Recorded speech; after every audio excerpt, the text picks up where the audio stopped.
Okay, so day number 5 of this econ vlog series, and in this video we will talk about how to sell anything to anyone. And although this is a very broad topic, it is actually one of the most important no matter what you do. And I am saying this fairly often in many of the previous videos as well, but that's exactly because I am starting off by focusing on the most important things. And selling is what happens almost every second of our life, right? Basically, right now I'm selling you on why you should be watching this video.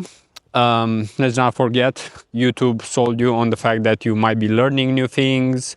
And actually, the creators are the ones who are selling you on the fact that you will be watching an amazing video by using catchy titles, cool thumbnails, and let's not forget how much testing goes into it just to find out what works and what doesn't, by Mr. Beast and by others who are spending millions just for your attention.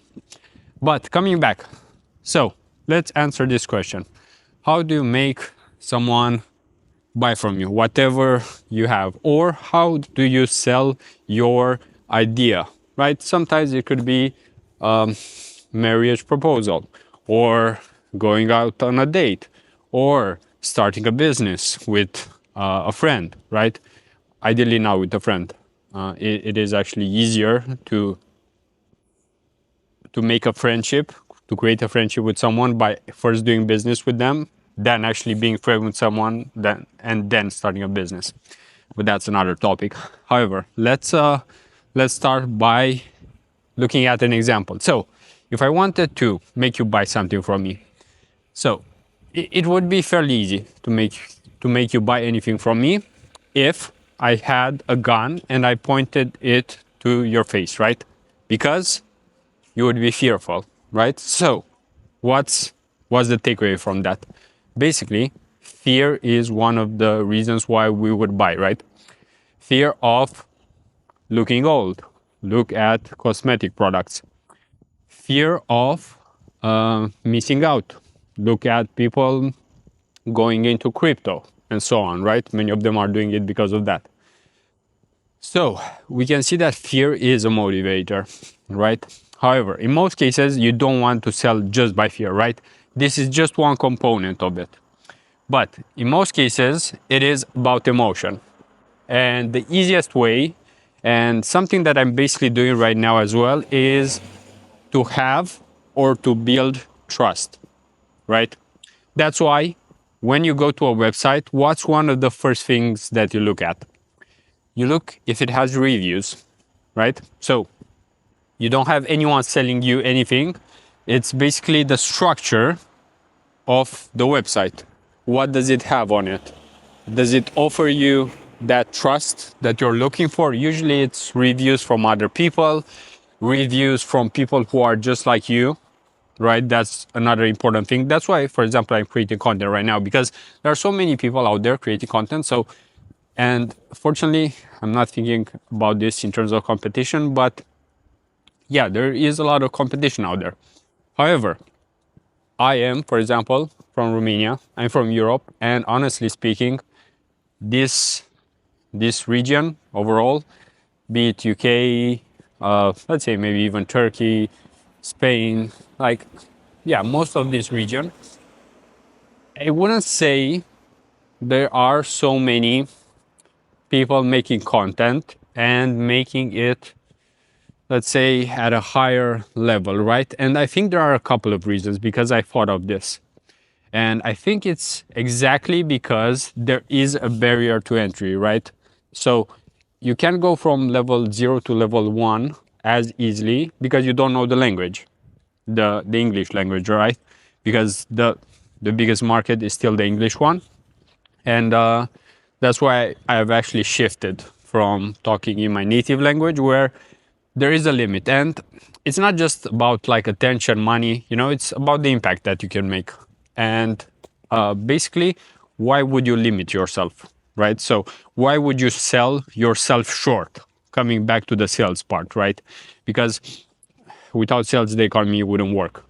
I mean, I have a DJ Osmo Pocket that they had to sell to me, right? Otherwise, you wouldn't see me right now. YouTube, it wouldn't exist if it wouldn't make money with ads. So, and they are basically selling to companies that ad space that you see in the beginning. And then you pay as a consumer not to see ads. This is a great business model for sure. That's why Google, Meta are among the biggest companies in the world.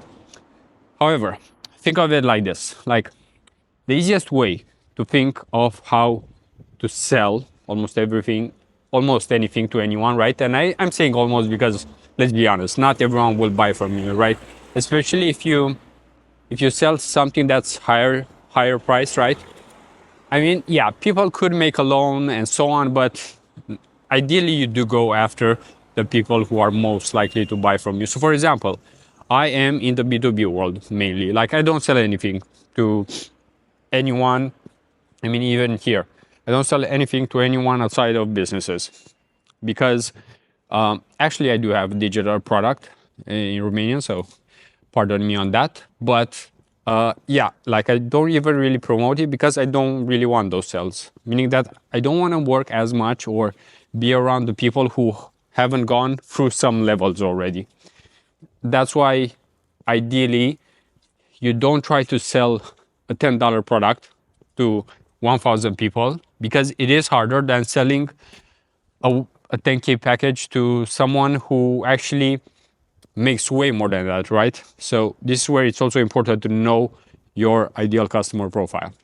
And everyone buys something, right? I mean, you are buying things. So think, why are you buying those things?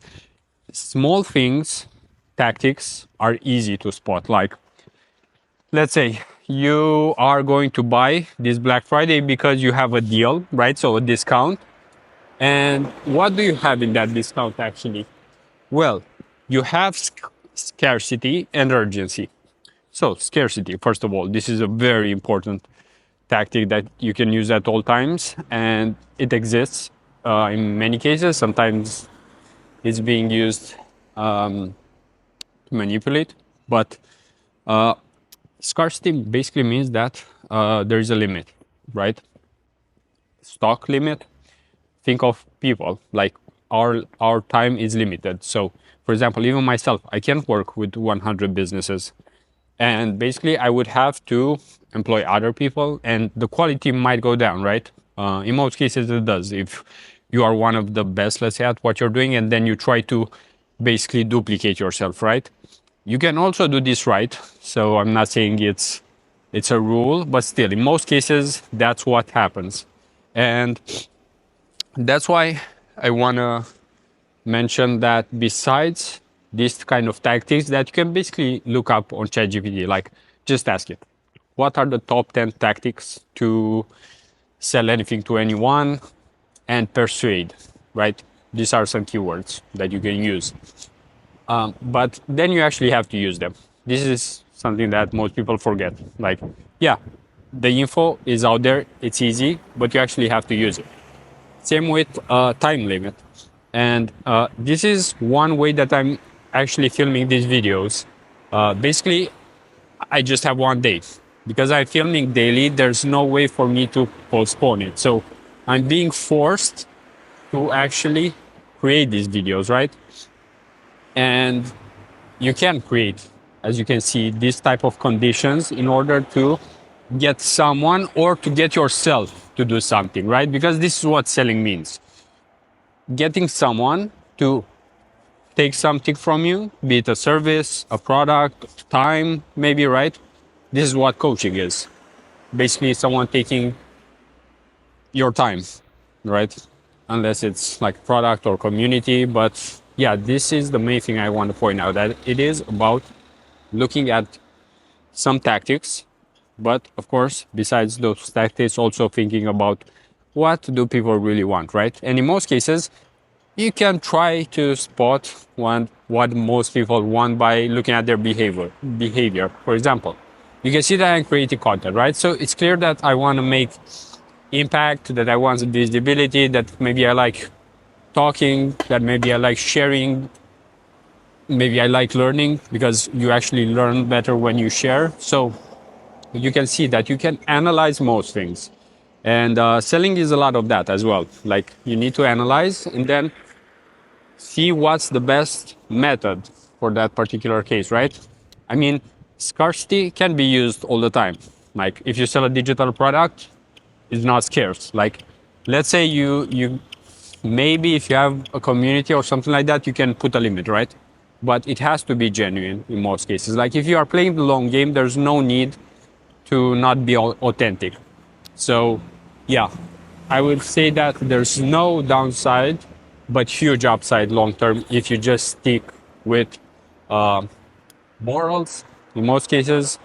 And yeah, just look at everyone who is mega rich. Like most of them have built wealth over time or by building something that was in most cases improved over time, right? Meta as a platform has been improved over time.